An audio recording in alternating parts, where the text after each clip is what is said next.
This is Koreatown. My name is Hwang Bae Kim. You watch LA City View, Channel 35. Our city, our channel. Good morning. Today's Tuesday, April 9th, 2013. It's a regular meeting of the Board of Police Commissioners. Madam Secretary, will you please call the roll? Good morning. Let the record reflect Commissioners Orden, Druyan, and Saltzman are present, and we have a quorum, Madam President. Thank you. As always, we'll begin with any commission comments. None for me. Just a brief comment to say how much I enjoyed being able to be at the 25-year pin ceremony earlier this morning, celebrating the service of the sworn and civilian personnel of this department who have served well and over a time of great change in these last 25 years, and seeing their families and their friends. It was a very good morning. Report of the Chief of Police. Good morning, Commissioners. As you are aware, I'll be traveling to Chicago this week to talk about solutions to gun violence in a sponsored forum by the University of Chicago. Should be interesting, and I'll bring back what's going on in Chicago, New York, and Boston from that exchange. So that'll be good. Moving on to my report on crime. The mayor and I did a 3-month first quarter crime update last week. I reported that violent crime is down in the city just about 13%, highlighted by homicide reduction of almost 14%. Property crime is down 6.7%. Our total Part 1 crime picture for the first quarter of 2013 versus 2012 is 7.7% reduction. Shootings are down across the city. Attacks on police officers are down. Officer-involved shootings are down. We've had one less than we did last year. Highlight of the crime reduction is gang crime. We have a 20% reduction in total gang crime as compared to last year. 21% reduction in gang homicide. So a really good start, and we kind of put in perspective in the first quarter report. Literally since the mayor has taken office, and we've instituted the Gang Reduction Youth Development Office and retooled the Los Angeles Police Department strategies for dealing with gang violence. We have cut gang crime in half, including gang homicide, in the 8 years that he's been mayor, and we have also been able to cut violent crime in half. Those are remarkable statistics. Personnel, which I also comment on regularly, we have 9,967 sworn personnel on payroll, 19 recruits in the academy not on payroll, 272 level 1 reserve officers, 21 level 2s, 128 level 3s, 1,007 volunteers, 2,851 civilian personnel, and 496 civilian vacancies. And that concludes my report. Thank you. The report of the Executive Director. Good morning, Madam President. Just one brief item on behalf of the staff at the Commission Investigation Division and the Police Commission Office. We'd like to congratulate Senior Management Analyst 1, Rene Gomez, on his 25 years of service. He's been with the Commission for a number of years. Congratulations, Rene, and that concludes my report. The report of the Inspector General. Ma'am, I have nothing. Information filed items number 5. There are 3 noise variance permits on file with more details in the full agenda, and there are no special event permits on file at this time. Are there any presentations? Yes, ma'am. Police Commission Employee of the Month. It is Special Investigator 2, Brian Buckner, from the Office of the Inspector General, and I'll defer to the Inspector General, Alex Bustamante, to talk about Mr. Buckner. Great. Thank you so much. Go ahead. Thank you, Madam President. Thank you, Mr. Teefank. I'm really happy that Brian Buckner from my office is actually getting this award. He truly embodies the best of our office, and I think what stands out and can be summed up in a couple short phrases for Mr. Buckner. He has an incredible passion for oversight, and he's incredibly selfless in the office, willing to do absolutely whatever is necessary for the mission of the office and to help everybody in the office succeed. And he has a moral compass that I believe is outstanding. He wants to do the right thing no matter what. and is willing to take the hard stands on some of the more difficult issues.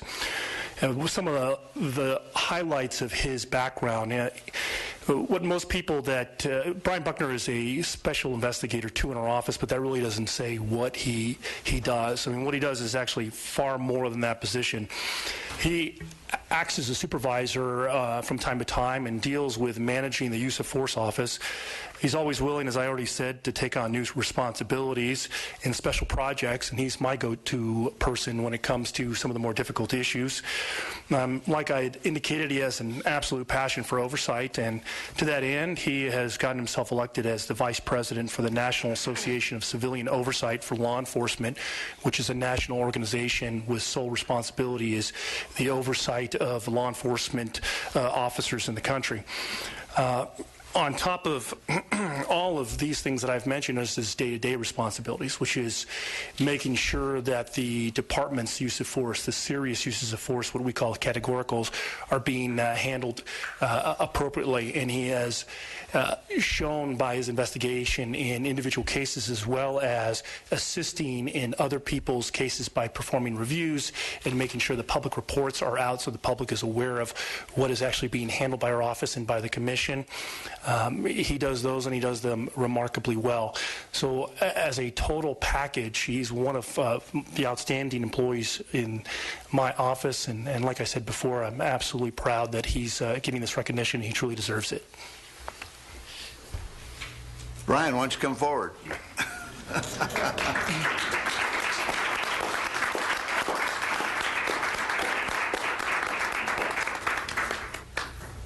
Yes, we will come down and present the proclamation and also take a picture. But just on behalf of the commissioners, I would like to thank you so much. We can't do our job without the Inspector General and all of the staff that work so hard for us.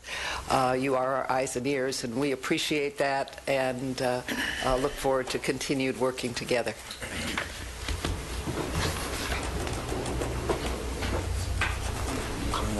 We'll do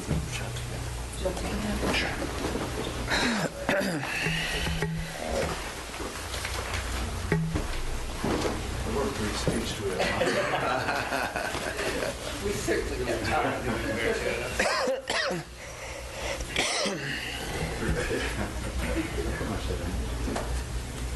Turn around this way because one time my head came out on the picture. Nice.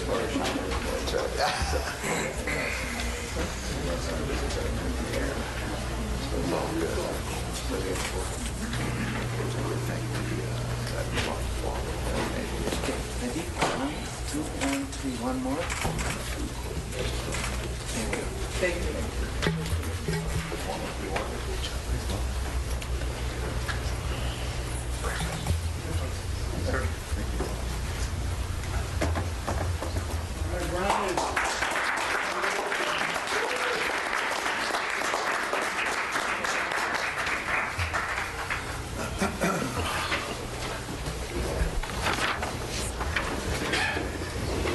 Moving on to the consent agenda.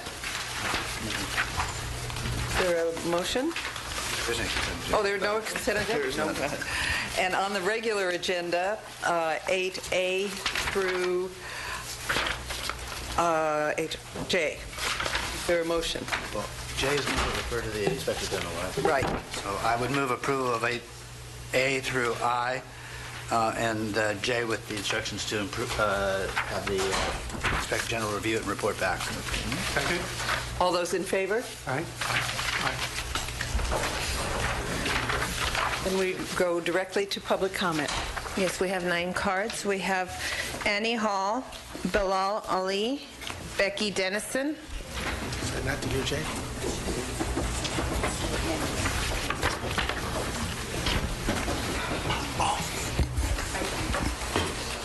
Good morning, everyone. I will continue with my evidence. The criminal kept my utility bills in my name. They ran my water and power bill up to $5,500. The only court document that the criminal had was a confirmation of sales. These are the very same criminals that had me arrested in 2008.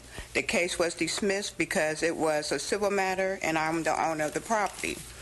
The criminal devised this real estate fraud scam with a new criminal in Southwest Police Department. Southwest falsely arrested me, kept me away from my home, ignoring court orders, and making threats of violence and arrests. The confirmation of sales states a private sale, as is, buyer beware. The seller may not have any interest in the home. The sale is subject to existing occupants. There is no access to the interior of the property prior to the completion of escrow. No keys delivered upon close of escrow. No contingency. No guarantee that the buyer can actually buy the home. Buyer waives inspection. Sellers make no effort in removing occupants. Neither buyer nor agent can have access to the interior of the property. 6 months after my unlawful eviction, the criminals called the county assessor office and had my deeds removed from the title of my property. The criminals obtained a fraudulent mortgage on my home and sold my home to my next-door neighbors. Thank you very much, and I have this further evidence for you. Thank you. Yeah, Commissioners, this morning I stand before you as a member of the Los Angeles Community Action Network, as a community organizer and advocate for the homeless and poor in the Skid Row area, and also a victim of police misconduct. I want to talk about the SCI. The so-called Safer City Initiative has not made residents in the Skid Row area any safer. What the SCI has done is created an environment rife with police misconduct in the form of constant harassment and brutality at the hands of the Central Area Division. This commission, along with the LAPD, has continued to turn a blind eye to the concerns and appeals by the residents of Skid Row and their advocates by refusing to stem this maltreatment of Skid Row residents. So we find ourselves at a heightened state of crisis since the introduction of the so-called Safer Cities Initiative. And we, the residents and advocates of Skid Row, see this SCI as a sham. We see it as a racist, reactionary, and irrational policy that only further criminalizes the homeless and the poor in the community. It only escalates violence. A case in point, last Tuesday evening, while I was legally observing the mistreatment of a young woman by several LAPD officers who were trying to force her into a cubbyhole to do a search without the presence of a female officer, I was 20 feet away taking photos on my cell phone when I was attacked by Sergeant Kenny, slammed against a car, and arrested under fraudulent charges of assaulting the police officers, which was then dropped to resisting arrest. I spent a day and a half in jail, going to court, and then having those charges dismissed against me. So I'm here to ask this commission that your oversight isn't working, and what we need is an oversight board to oversight you.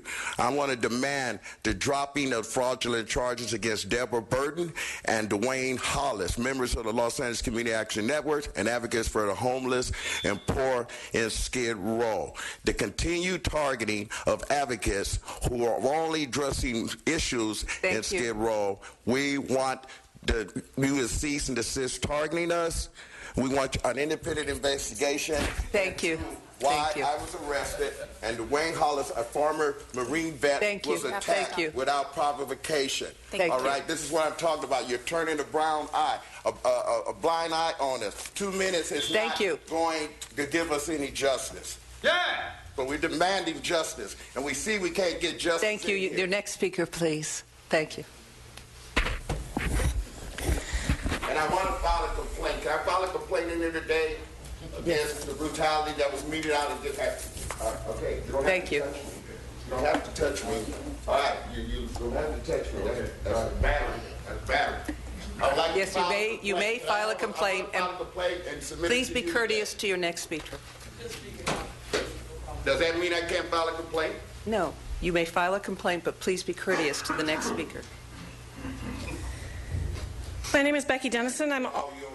Thank you for your consideration. I'm also here with the Los Angeles Community Action Network to continue to bring attention to the brutal, racist, and over-concentrated policing of Skid Row under Safer Cities Initiative. But we actually want to talk more today about the continued targeting of people who are speaking out against Safer Cities. We brought these issues before you numerous times. Nothing in Safer Cities has changed, and so the community has to take action, has to protest these activities in our own community, and instead of being allowed to legally protest these activities or document police activity, we're having more and more people arrested and charged and facing criminal charges.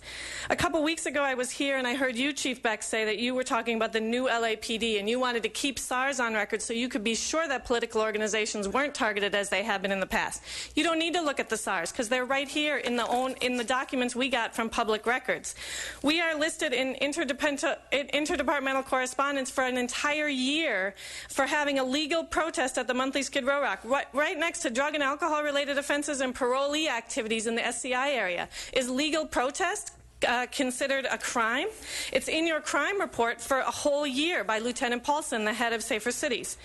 We have emails from Safer Cities head Shannon Paulson talking about this legal protest to the city attorney for months on end. She's telling them this is going to be an ongoing problem until it gets too costly for them. I want to book them and prosecute them on conspiracy, especially White and Dennison. Me. Does making flyers for a protest then make it a conspiracy to publicize a legal protest? No. So you know who they did charge? Deborah Burton. They charged her 14 months after a purported incident. There were dozens of officers at this protest. No arrests were made. And now she's facing 3 charges of assault.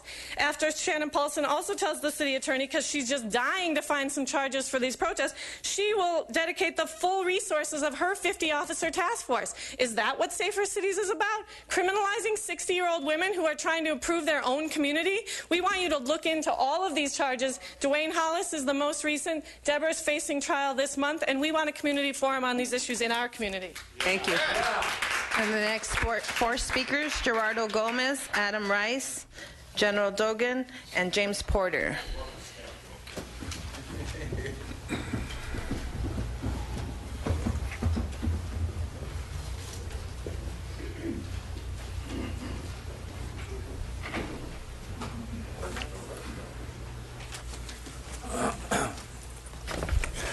Unfortunately, I am here again to speak out against the most corrupted police station in America, Central Division, which won the Meanest City Award for its ongoing targeting and criminalization of poor Skid Row residents. Case in point, Deborah Burton, a 61-year-old community organizer, targeted and criminalized for taking a toy air horn that she bought at a toy store, you know what I mean, blowing it over her head, and catching 3 assault cases, just like Becky was just talking about. And the incident happened 18 months after the incident. Me, myself, was facing 2 life sentences, right, for doing nothing but just exorbitant police interactions between residents, right, and the cops. And I was arrested, charged with felony 69 PC, went to court, all of the cases was thrown out. And I also like to speak about the incident that happened Tuesday, April the 2nd. I was out on Main Street. 2 black women was pulled over and thrown against the wall. One officer decided to take the woman into the cubby hole of the hotel and do a search on her. It was other women in the crowd that was like, wait a minute, hold it. That ain't right. They ain't supposed to be doing that. They was the one that pull out their video cameras and start video stuff, right? Hey, and then as soon as we start video, then you hear the woman screaming, then you hear the guy say, hollering, stop resisting, stop resisting. He picked this woman up and body slams her on the concrete. Picks her up and body slams her on the concrete in front of the whole community. Body slams this woman on the concrete in front of the whole community. Then turn around and arrest 2 people for just filming. One of them was a deaf veteran who couldn't even hear and was turning around, walking away, was snatched from the back and gang tackled to the ground for nothing but just standing there. We need a meeting. We need a community meeting because this just can't keep going on. Thank you. Thank you. Gerardo Gomez. Good morning, Commissioner. So, Chief Beck, you stated that the crime is down 13%. Attacks on police officers are down. 20% of gang crimes are down. And these are remarkable statistics, right? But have you considered that police brutality crimes have been up? Those remarkable statistics? Because in my eyes, the LAPD is the newest gangster squad, right? And so I'm just trying to say that I look around and I look at these slogans and it says service to our communities, respect for people, integrity in all we say and do, commitment to leadership, and you guys are not abiding by that. So I think it's time for you guys to be conscious and be mindful that the SCI initiative hasn't worked and it will not continue to work, and you guys will continue to see us resisting that. So it's the way we see it, it's all about justice and dignity. As long as you guys respect our dignity, then we'll continue to do the work we do. But it's time for you guys to sit down and have a meeting with us, the community residents, and talk about what's working. Because by you guys overspending millions of dollars in Skid Row for continuous police brutality, it's not going to work. And if you guys could just please drop the charges of Deborah Burden, I would appreciate that. Thank you. Thank you. Adam Rice.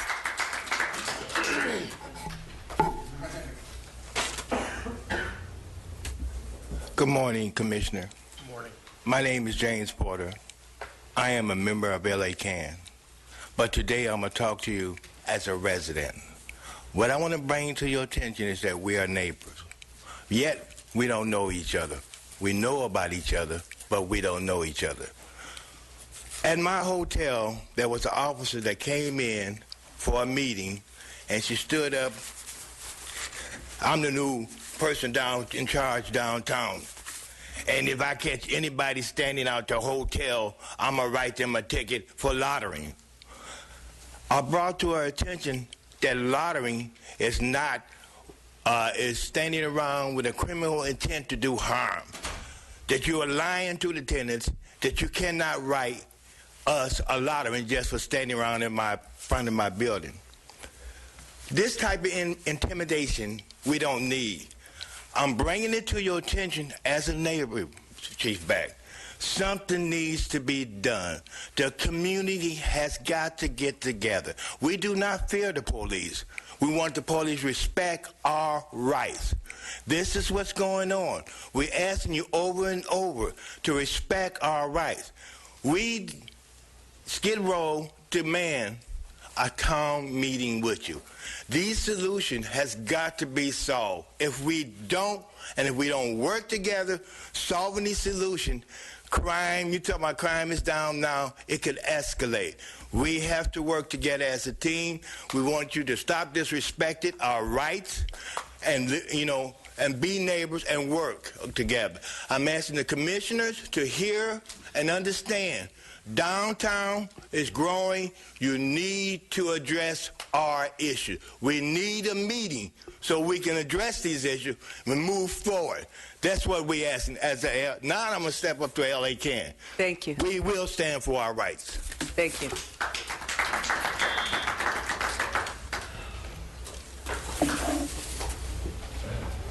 Commissioners, Chief Beck, Inspector General, today you have heard testimony that's backed up by video evidence of crimes by the Los Angeles Police Department against the people.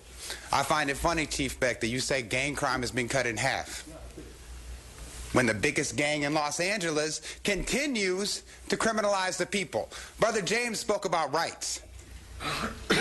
What LA CAN does is defend people's human rights.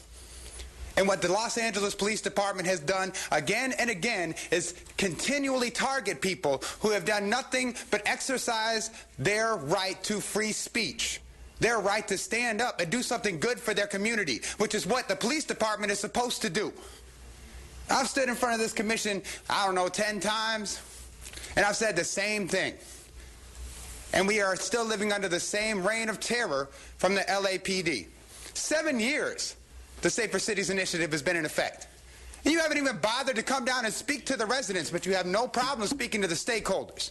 You have no problem holding a march every week to represent the business community, but have no care for the residents of Central City East. And you wonder why people are upset. You wonder why people are emotional up here. You charged Deborah Burton with assault for blowing an air horn over her head hundreds of feet away from one of these stakeholders. This is a joke. This is criminalization of good people in your community. You want to do something about the community? You got 300 police in Skid Row. Why are there any drugs on the streets? Why is there any crime? This is the most policed area in the world, next to Baghdad. Actually, I think we might be beating them. Occupied state. Goddamn right. All power to the people. And thank you for your time. And the next four speakers, Pete White, Hamid Khan, Pete Nicholas, and Kay Kai. Pete White, LA Can. So since 2006, the constant refrain from LAPD in regards to SCI has been, we police with integrity. We don't target poor and homeless people. We're targeting the outside criminal element.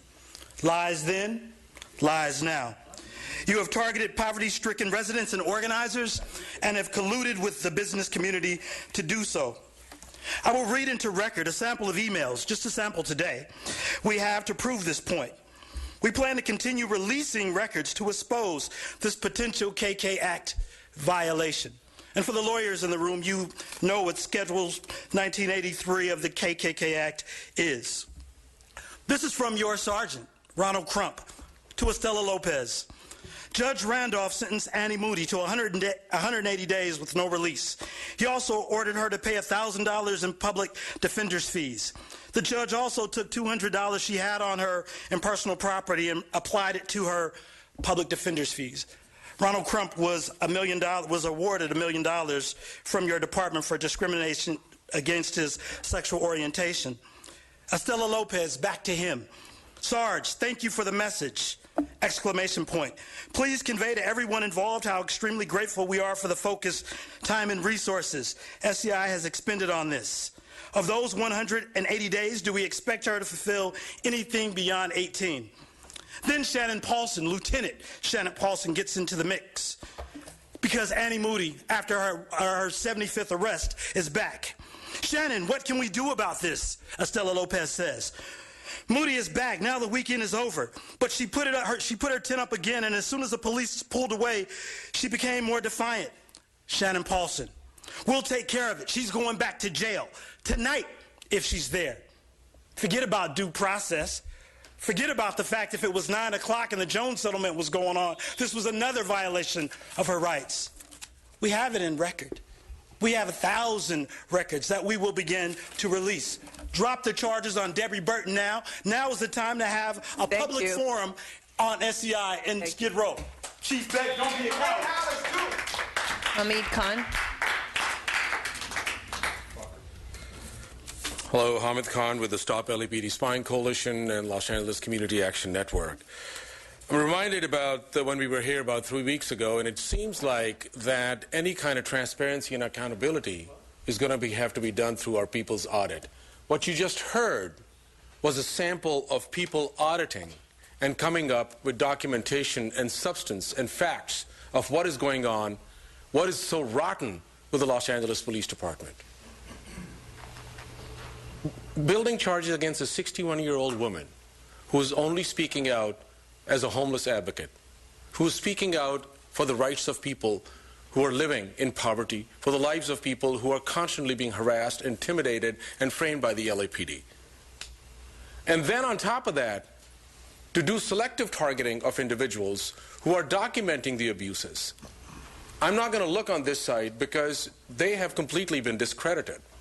I continue to look at you, the Commission, who are from the people, who are supposedly the custodians of public trust. We keep on coming back to you. We keep on coming back to you. We bring you facts. We bring you narratives. We bring you testimonies. But somehow, it's not moving.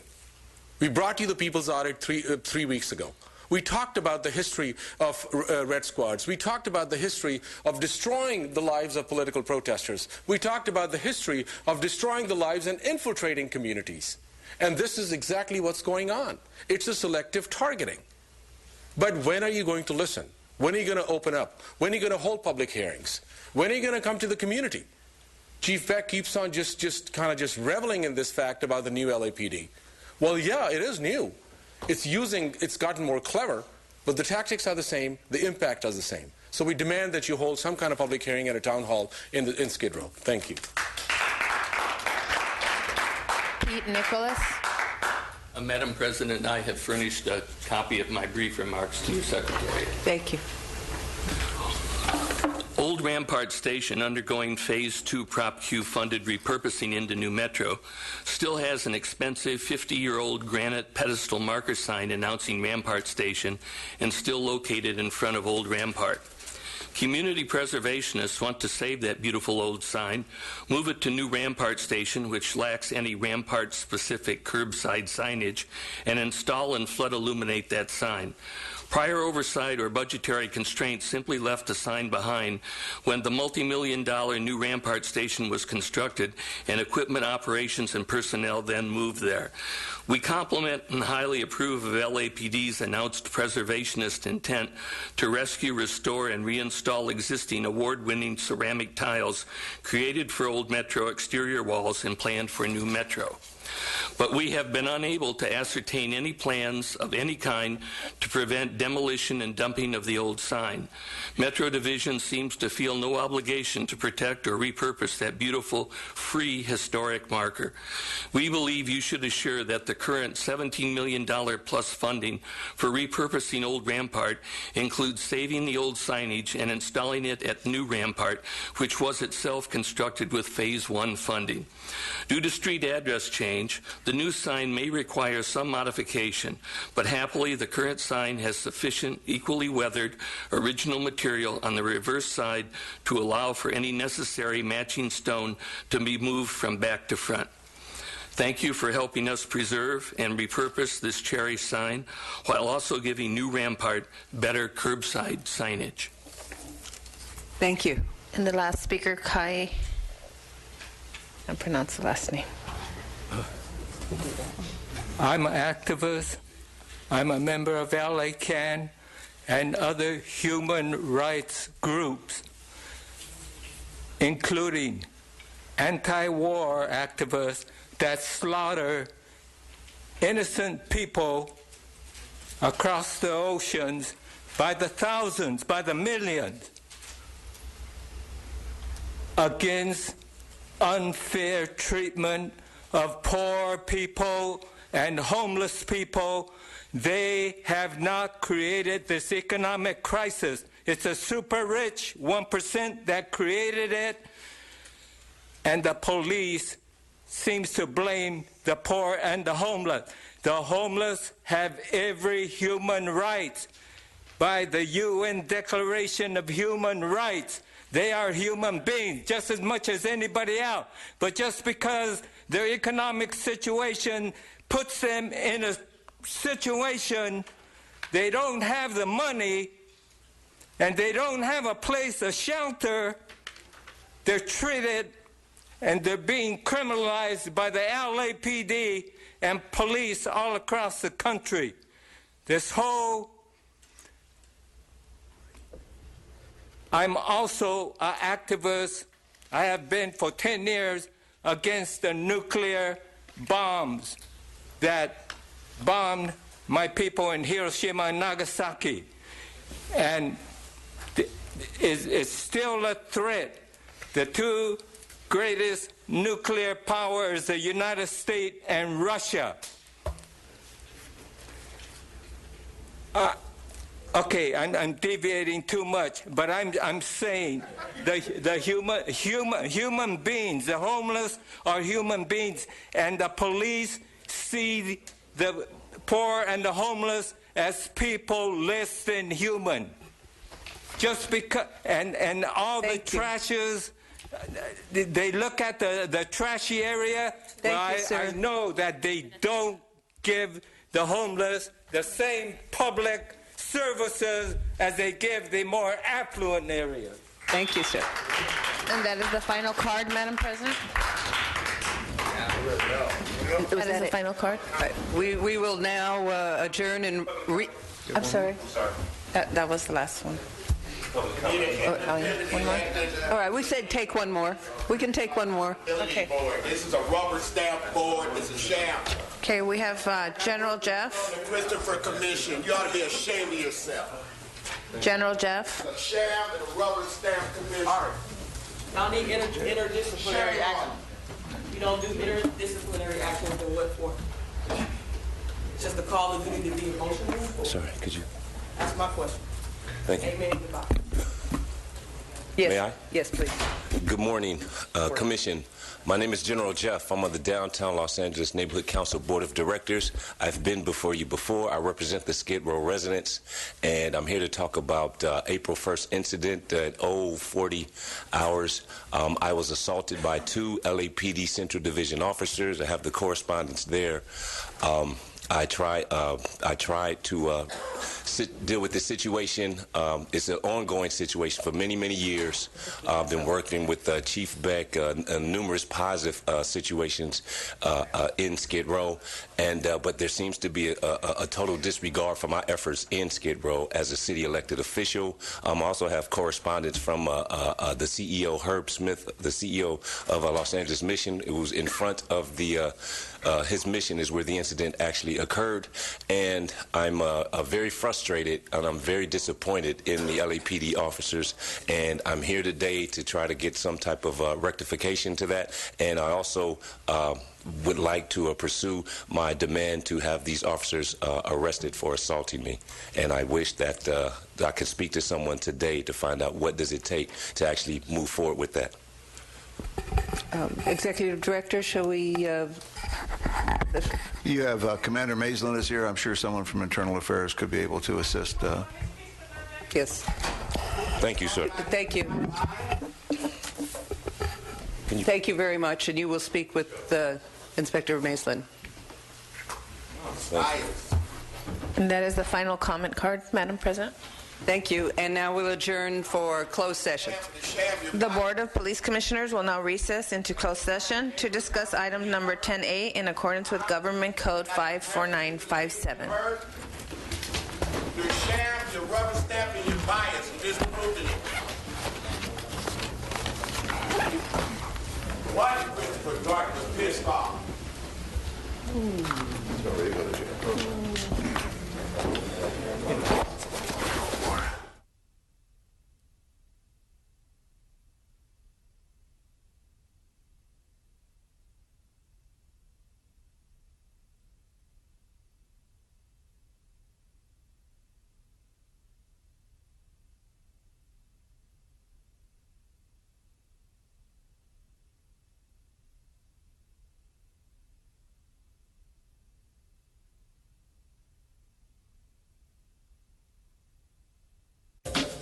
Hi, I'm Shannon Lamert Park. You're watching LA City View, Channel 35, our city, our channel.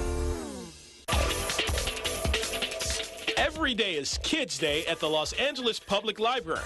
Today, we're going to take a look at just some of what's in store for kids at your library.